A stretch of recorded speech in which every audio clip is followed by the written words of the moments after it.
ये बाहों में बाहें ये बहकी निगाहें लो आने लगा जिंदगी का मजा వావ్ ये रातें ये मौसम नदी का किनारा ये चंचल हवा वाव మీకు ఎలా ఉంది life? How has life treated you? Last మనం ఐ థింక్ మిరపకాయ తర్వాత గదర్కొండ నాకు గణేష్ చాలా ఎప్పుడో సెంటిమెంట్ కలిసాం. మీరు గబ్బర్ సింగ్ కి ఒక పక్క థియేటర్ రిలీజ్ అవుతుంటే సాక్షిలో లైవ్ ఇచ్చాను నేను అవును. మీతో పాటు.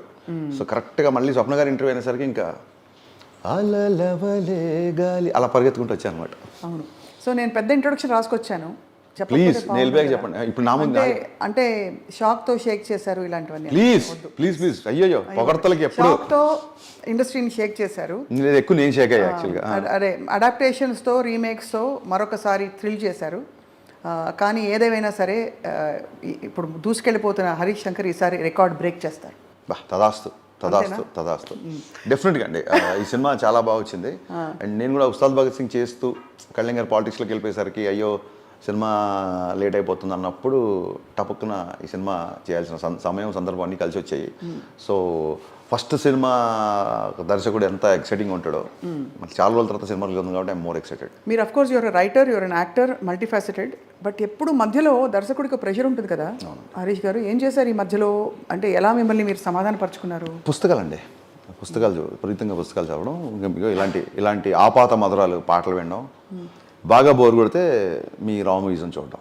అబ్బో, మీ రా మూవీస్ అన్ని almost I have seen every episode and there are it is like I think it's kind of a Baahubali in digital media అండి నా దృష్టిలో. Thank you. రామూయిజం అనేది ఒక బాహుబలి లాంటి సక్సెస్. అవును, we are still continuing and enjoying the success. Mister Bachchan అనగానే కొంచెం ఇమీడియట్గా ఎవ్రీబడి కొంచెం అలర్ట్ మోడ్లోకి వెళ్ళిపోయారు. ఒక సీరియస్ ఫీలింగ్ వచ్చింది. అసలు ఏంటి, what is mister Bachchan about? 80s ఒక సిన్సియర్ ఐటీ ఆఫీసర్ నార్త్ ఇండియాలో ఒకళ్ళ మీద ఐటీ రైడ్కి వెళ్ళి దాదాపు ఆ రోజులో 300 కోట్ల పైగా ఆస్తి పట్టుకున్నాడండి.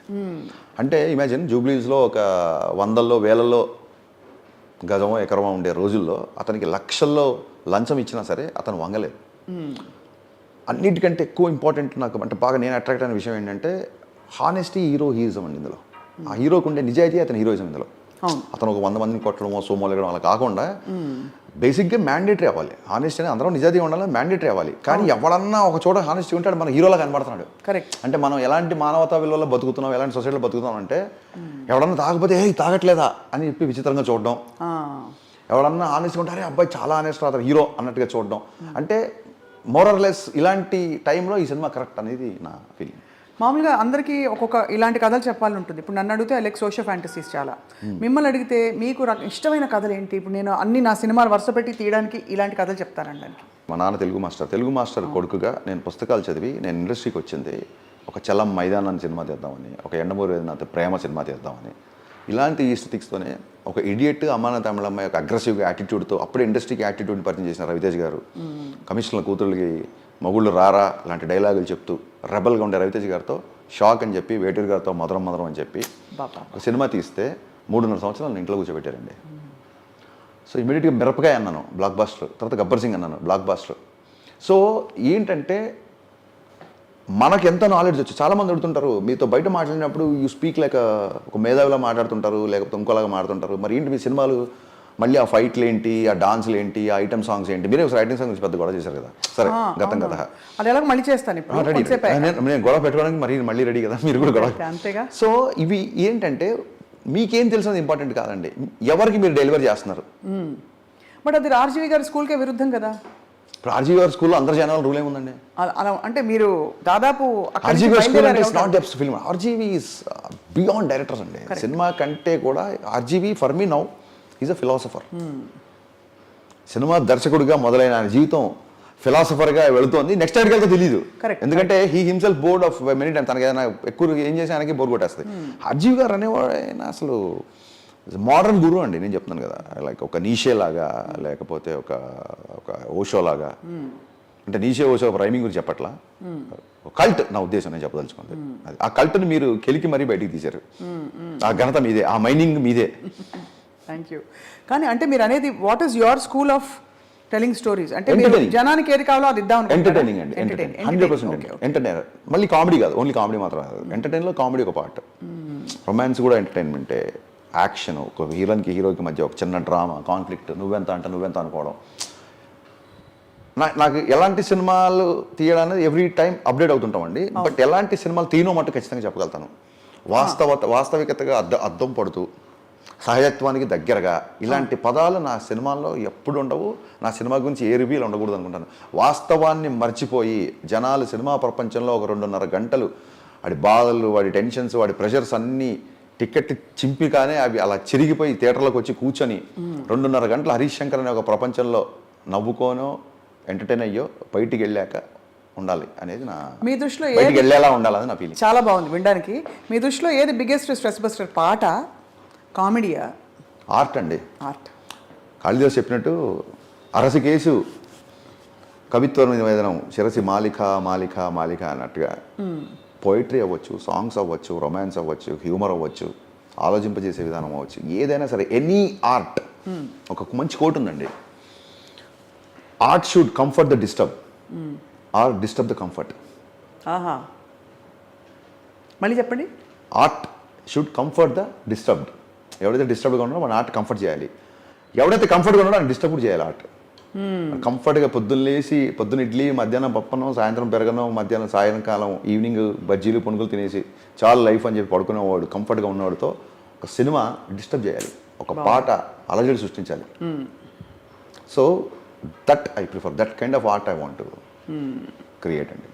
చాలా డీప్ క్వశ్చన్ ఇచ్చారు, నేను కూడా చాలా భారీగా సమాధానం చెప్పి. మీరు కూడా ఒక నీషే పక్కన టైం ఉంది. గురుగారు కుర్చీ సర్కార్ లాగా నెక్స్ట్ ఆ కుర్చీకి ఎవరంటారు కదా, సో గురుగారు ఇంకా కుర్చీలో కూర్చున్నారు కాబట్టి let me be good listener before I become a good. అయినా మీరు ఇంకా young and dynamic and happening కదా, అంటే గురుగారు కూడా ఆయన ఇంకా యంగ్ అండ్ ఆయన మా అందరికంటే యంగ్ అండి, ఆయన అంతే, ఇంకా అందులో డౌట్ లేదు. Will openly accept the defeat that Rajiv గారు అందరికంటే యంగ్. ఆయన ఫోటోలు దిగే అమ్మాయిలతో అవ్వచ్చు, ఆయనకుండే చిలిపి థాట్స్ అవ్వచ్చు, ఆయనకుండే నాటీనెస్ అవ్వచ్చు, అందులో ఒక పావు వంతు కాదు కదా 10 పైసల వంతు కూడా మాకు లేదు. ఆయన పట్ల ఉన్న జలసీని చెప్పుకోలేక మీరు ఇలా చాలామంది ఆయన్ని చూసి జెలసీ పడేవాళ్ళు ఆ జలసీ అని ఒప్పుకోలేక మేము మంచివాళ్ళం అనే ఒక ముసుగు కప్పుకొని మాట్లాడుతుంటారు. ఈ విధంగా మనం ముందుకు పోతూ అయితే బాగుంది చాలా. సో మరి మిస్టర్ బచ్చన్లో మీరు భాగ్యశ్రీ అనే ఒక అమ్మాయిని ఇంట్రడ్యూస్ చేశారా? అవునండి. So where did you find her? అంటే మనకి ఎప్పటి నుంచో నడుస్తున్న చర్చే తెలుగు అమ్మాయిలు లేరా అని. దానికి మీరు అడగాల క్వశ్చన్ మళ్ళీ అడుగుతున్నా. అడిగారా? అంటే అలాగే అడగకుండా వేరేగా అడిగాను. తెలుగు అమ్మాయిలండి, ఇప్పుడు మీలాంటి అమ్మాయిలు, భాష మీద మంచి కమాండ్ ఉండి మంచి యాక్టింగ్ స్కిల్స్ ఉన్న అమ్మాయిలు, మీరు విపరీతంగా ఇంటెలిజెన్స్ పెంచేసుకొని మీరు సమాజ పోరాటాలు, జర్నలిజము వీటి మీద బిజీగా మీకు దద్దమ్మలు కావాలన్నమాట. అలాగే బిజీగా ఉన్నారు. అంటే సామాజిక దృక్పథం లేకపోవడం ఒక లేనంత మాత్రం వాళ్ళు దద్దమ్మని మీరు అనకూడదు. స్టార్టప్స్ పెట్టి చాలామంది పైకి వెళ్తున్నారు. షీ జాబ్స్ అని మన తెలుగు అమ్మాయి, ఒక అమ్మాయి స్వాతి నిలబట్ల గారని ఒక స్టార్టప్ పెట్టారు. It has become huge. మరి స్వాతి గారిని తీసుకోండి హీరోయిన్గా. అదేనండి, వాళ్ళ ప్యాషన్ అక్కడ ఉంది. ఈ ప్యాషన్ తెలుగు అమ్మాయిలకి ఎందుకో తక్కువ ఉందన్న ఫీలింగ్. ఓహో, నాకు సినిమాలో ఒక హీరోయిన్ తప్ప మిగతా వాళ్ళందరూ తెలుగు అమ్మాయిలు, తెలుగు భాష. ఎందుకంటే యాజ్ అ రైటర్ మీరే అన్నారు, నేను రైటర్గా ఉన్నప్పుడు గబుక్క నాకు డైలాగ్ మార్చినా ఇంకోటి చేసినా నాకు ఇమీడియట్గా తెలుగులో చెప్పే అమ్మాయే కావాలి నాకు అనిపిస్తుంది. ఒక 10 minutes నాకు టైం నేను నేర్చుకొని వస్తానంటే నాకు అప్పుడున్న ఎనర్జీ మొత్తం పోతుంది. కానీ మరి రావట్లేదే, మేమేం చేస్తాం? మీరు రండి, బ్రేక్ ఇవ్వడానికి సిద్ధంగా ఉన్నాం. నెక్స్ట్ సినిమా గురించి మీరు చెప్పేలోపు అంటే అదే మనం ఎలాగో మాట్లాడుకుందాం అనుకుని చెప్పాం కదా, అవన్నీ డేట్స్ అవి మాట్లాడుకుందాం తర్వాత. సో బట్ ఎనీవే, బట్ ఈ అమ్మాయిని పర్టికులర్గా ఈ మూవీకి కాస్ట్ చేయడంలో ఏమన్నా అంటే స్పెసిఫిక్గా చూసారా? ఎనీ గుడ్ లుకింగ్ గర్ల్ పర్లేదని? ఎనీ గుడ్ లుకింగ్ గర్ల్ దొరకట్లేదు కదా, అదే ప్రాబ్లము. నేను పూజా హెగ్డే అని డీజేకి తీసుకొచ్చిన, శృతి హాసన్, గబ్బర్ సింగ్ తీసుకొచ్చిన, బాగా అందరూ అద్భుతంగా ఉన్నారు. సో నాకు ఒక బ్యూటీ పట్ల ఒక ఐతాలు, ఒక విజన్ ఏదో ఉందని అనుకుందాం కాసేపు. మోర్ ఆఫ్ దానికంటే కూడా ఈ సినిమాలో అమ్మాయిని పెట్టాలంటే 90sలో ఒక, మళ్ళీ ఇందాక ఇంటర్వ్యూలో చెప్పా, ఒక హిందీ ఒక పోయిటరీలో ఉన్న ఒక లైన్ అండి, ఒక లైన్ కూడా ఇన్స్పైర్ చేస్తా చూడండి ఒక సినిమాకి. ఒక లైన్, बहुत बरसों के बाद अपनी मोहल्ले पे निकल पड़ा, सब कुछ अनजान सा लग रहा था, अनजान सी लग रही थी, लेकिन एक खिड़की ने मुस्कुराया. ఎంత చక్కని తెలుగు ప్రేక్షకుల కోసం, మీకు రాదని కాదు, చాలా రోజుల తర్వాత మన వీధిలోకి వెళ్తే అంతా కొత్తగా ఉంది, కానీ కిటికీ మాత్రం నన్ను చూసి నవ్వింది. అక్కడ కిటికీలో అమ్మాయి ఉండేదా, ఉందా, లేదా, సెకండరీ, అదంతా ఇమాజినేషన్. సో నాకేమనిపించింది అంటే మన 90s బ్యాక్డ్రాప్స్లో సినిమా తీస్తున్నప్పుడు మళ్ళీ ఇప్పుడు ఆల్రెడీ స్క్రీన్కి పరిచయం ఉన్న అమ్మాయి కాకుండా ఏమో పలానా వీధిలో పలానా అమ్మాయి ఉండేదేమో అనిపించేలా ఒక కొత్త అమ్మాయి అయితేనే ఆ లంగావణిలకి, ఆ లేడీ సైకిల్కి ముందర రాడ్ తీసేసిన ఆ సైకిల్కి, ఆ టేబుల్ కాటర్లకి, ఆ టీడీకే 90 క్యాసెట్స్లో రికార్డ్ చేసుకోవడం, ఆ ఇళయరాజా పాటలు వినడం, ఎండమూరి నవలు చదవడం, ఇలాగ ఒక అమ్మాయిని 90స్లో ఆ వీధిలో అమ్మాయి తిరిగేదేమో. అమ్మాయి పేరు కూడా జిక్కి. నా మ్యూజిక్ అంటే చాలా ఇష్టం. అమ్మాయి పేరు జిక్కి అని పెట్టాం. పాత లెజెండరీ సింగర్ మహాతల్లి జిక్కి గారి పేరు పెట్టాం. ఏంటి హీరోయిన్ పేరు హీరోయిన్ పేరు జిక్కి. జిక్కి. జిక్కి ఈ సినిమాలో. అబ్బబ్బబ్బబ్బబ్బబ్బ. మరి చూడండి మీరు ఎలాంటి సినిమా ఇంటర్వ్యూ చేస్తున్నారో. సో అందుకు కొత్త అమ్మాయిని ఆ స్ట్రీట్లో అమ్మాయి ఉండేదేమో అనే ఒక ఫీలింగ్ రావాలి అన్నందుకు పెట్టాం.